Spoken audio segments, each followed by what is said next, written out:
Hello friends, welcome back. In this video, we will install dependencies for our backend server.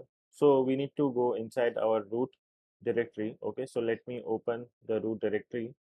So on my desktop, I have a folder of MERN block. Okay, and inside we have a client folder. So we need to open this MERN block.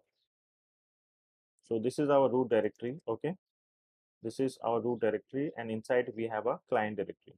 So we make sure that you are inside this root directory. Okay, so let's open the terminal by pressing Ctrl and backtick key. Okay, you should be inside this MERN block and not the client.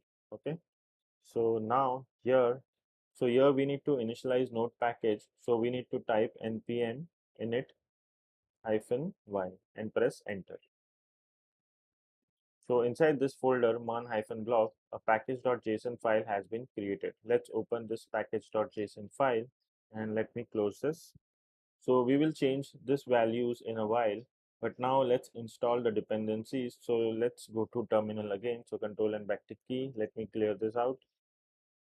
And here I will install Express. So npm install Express and hit enter.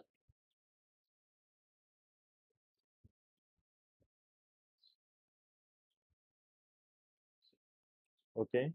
Now let me clear it again. And now we will install the development dependency. So npm install -d. The first one is concurrently. So concurrently. Okay. So this is a tool that allows us to run multiple commands concurrently to start both front end and back end while we are developing both. And then we have Nodemon. So Nodemon monitors for changes and restart the server. So we don't have to worry about doing that every time we make a change. Let's hit enter.